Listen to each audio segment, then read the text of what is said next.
Halo Sobat Mindset, bertemu lagi dengan saya Arif Rahman Zaki, salah satu mentor sekolah Mindset. Oke, kali ini kita akan membahas salah satu topik yang sangat menyenangkan, yaitu adalah bagaimana cara kita bergaul kepada orang lain. Barangkali di sini ada yang sudah punya teman banyak, boleh di komen di bawah YouTube ini. Nanti akan saya diskusikan lebih lanjut bagaimana kita bisa berbagi ilmu, saling sharing, kita tukar pikiran, kita sama-sama menganalisis apa yang bisa diambil dari pendapat kita berdua. Oke, lanjut saja. Cara atau tips mudah bergaul dengan orang lain. Kali ini kita akan bahas tentang cara bergaul untuk introvert. Banyak orang menganggap introvert dan extrovert adalah dua kepribadian yang bertolak belakang. Ya, extrovert memang terkenal lebih mudah bergaul dan senang keramaian. Namun, bukan berarti introvert selalu tertutup dan tidak suka bergaul. Ada juga introvert yang terasa mudah saja bergaul. Bagi si introvert yang memang kesulitan bersosialisasi, khususnya terhadap orang baru, hal ini dapat mengganggu dan menghambat kehidupan sosialnya. Jangan khawatir, berikut ini beberapa tips yang bisa Anda lakukan bila ingin lebih mudah berteman dan lancar bersosialisasi. Tips yang pertama adalah perhatikan lingkungan sekitar saat berkomunikasi. Ihsan Bella Persada, sarjana master magister psikologi atau bisa yang disebut dengan psikolog, mengatakan penting bagi introvert untuk tahu yang dilakukan bukanlah bertindak seperti ekstrovert, tapi memanfaatkan kualitas introvert itu sendiri dengan memberdayakan keterampilan komunikasi. Jadi, hal ini bisa memberikan dampak terbaik dengan stres minimum bagi si introvert tersebut. Ini dia beberapa cara bergaul yang simpel bagi Anda yang introvert dan merasa sulit berkomunikasi atau bersosialisasi. Yang pertama adalah perhatikan lingkungan sekitar saat berkomunikasi. Bila Anda merasa kurang nyaman ketika ingin memulai komunikasi di keramaian, coba lakukanlah dulu di tempat yang cukup sepi sebagai langkah awal. Coba ketika berkomunikasi dengan orang lain, perhatikan lingkungannya. Carinya relatif sepi karena kalau lingkungannya masih ramai banget, bisa bikin orang introvert terserap energinya dan kemudian mudah untuk stres. Ujar Ihsan, salah satu psikolog yang sudah saya sebutkan tadi. Dan yang kedua adalah tunjukkan minat. Agar dapat memulai dan bergabung dalam sebuah obrolan, disarankan untuk menunjukkan minat kepada orang lain. Hal ini bisa mengarah pada obrolan dan cerita yang lebih mengalir. Jangan ragu untuk mengajukan pertanyaan tentang apa yang lawan bicara minati. Supaya komunikasi terjalin terasa lebih nyaman, tersenyum dan menyapa bukanlah sebuah masalah dan merupakan sebuah alternatif utama pilihan yang terbaik. Maka itu, janganlah malu untuk tersenyum atau menyapa orang lain duluan. Dengan memberikan first impression yang ramah, akan memudahkan kita untuk masuk ke topik-topik yang akan dibahas. Dengan kesan yang ramah, orang lain juga cenderung merasa lebih nyaman untuk mengenal, mengobrol, dan berteman dengan Anda. Hal ini bisa diterapkan misalnya di kantor, acara keluarga, atau acara kumpul bareng teman-teman. Bersikap apa adanya merupakan salah satu yang tidak boleh dilewatkan. Jadilah diri sendiri dan tidak perlu memaksakan kepribadian seperti orang lain. Bila tidak nyaman dan dipaksakan, bergaul justru malah membuat manfaatnya tidak terasa dan bahkan cenderung menimbulkan keburukan dan kerugian bagi kedua belah pihak, bagi yang mengajak ngobrol maupun yang diajak ngobrol. Terkadang introvert butuh jeda saat menyampaikan sesuatu atau berkomunikasi dengan orang lain. Sulit untuk terus-menerus, tentunya.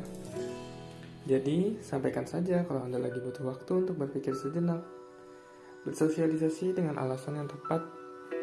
Yang kelima, bila Anda merasa tidak nyaman datang ke sebuah acara, janganlah dipaksakan.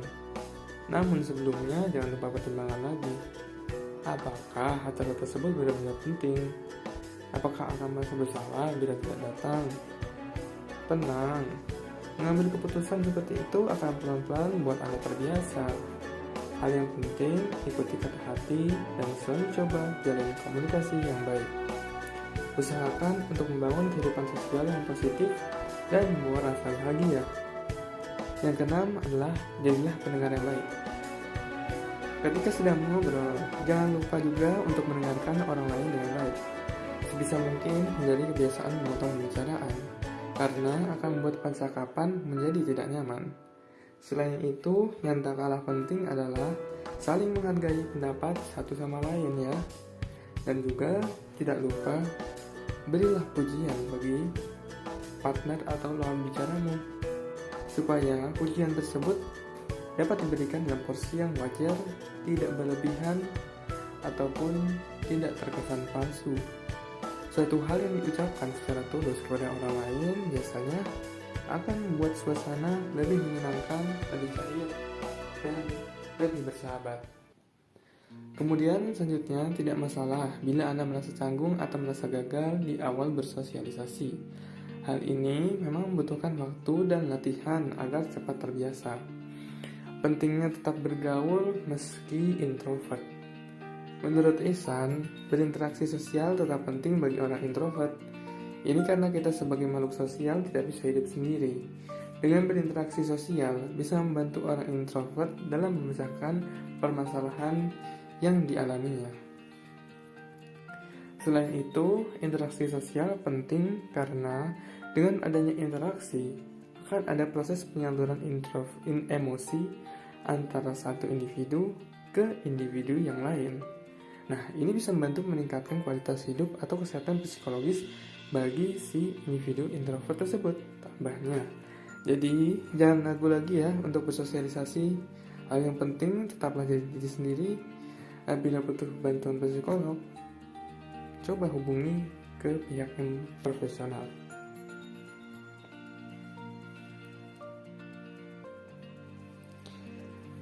Oke, selanjutnya saya akan membahas tentang beberapa kecanggungan bagi orang yang pertama kali bersosialisasi. Oke, baik, kita mulai. Canggung adalah perasaan wajar yang dialami saat memasuki dunia baru. Namun ada pula yang sudah tahu betul dunia tersebut beserta penghuninya, tetapi masih saja merasa aneh dan canggung. Kondisi kecanggungan sosial biasa disebut sebagai orang dengan tipikal socially awkward. Lantas, apakah kecanggungan sosial itu sebenarnya sama saja dengan ciri-ciri seorang introvert? Typical socially awkward tidak sama dengan introvert. Masih menurut Dr. Ihsan Bella Persada, seorang psikolog dari salah satu platform kesehatan ternama, orang dengan tipikal socially awkward tidak bisa disamakan dengan introvert. Seorang introvert memang lebih nyaman untuk sendiri atau dengan sedikit orang ketimbang di keramaian. Sedangkan orang dengan socially awkward adalah orang yang deg-degan dan cemas kalau berada di lingkungan yang ramai. Alasan orang menjadi super canggung adalah karena mereka takut berbuat salah. Mereka takut tingkah atau perilakunya akan membuat malu. Alhasil, orang dengan socially awkward ini lebih menghindari lingkungan yang ramai. Mereka berpendapat daripada kecanggungan yang membawa malapetaka, sekalian saja tidak muncul sama sekali. Sementara itu, karakter dari seorang introvert tidak ada yang perlu dikhawatirkan, sebab seorang introvert masih bisa menghandle pergaulannya sendiri. Sedangkan tipe socially awkward ini adalah akar dari gangguan kecemasan atau anxiety disebutnya. Apa yang menjadi penyebab socially awkward? Super canggung di hadapan orang banyak tentu bukan muncul tanpa sebab. Pengalaman buruk dapat menjadi faktor utama mengapa seseorang menjadi tipe socially awkward. Misalnya, dulu Anda pernah dipermalukan di depan umum atau pernah tidak sengaja melakukan kesalahan kecil, tetapi direspon berlebihan oleh orang-orang sekitar. Selain itu, apabila sudah melakukan hal besar tetapi tidak digubris atau tidak diberikan tanggapan oleh lingkungan sekitar, ini juga bisa membuat seseorang kecewa atau kapok. Ujung-ujungnya, Anda bisa menjadi orang yang cemas dan takut untuk berada di keramaian. Kabar baiknya, socially awkward ini bukanlah penyakit atau gangguan mental. Kendati bukan gangguan mental, pola perilaku dari orang tersebut tetap dapat dikenali dengan ciri-ciri sebagai berikut. Yang pertama adalah sulit membangun komunikasi dengan orang lain. Yang kedua, sering dianggap tidak menyenangkan oleh orang lain. Yang ketiga, sering merasa ditolak oleh orang lain. Dan yang keempat, menghabiskan banyak waktu untuk bertanya-tanya, apakah ada kesalahan yang telah saya lakukan? Itulah ciri-ciri atau kelemahan dari orang yang mempunyai socially awkward. Namun, ada juga kelebihannya, yaitu adalah pandai menyelami topik tertentu.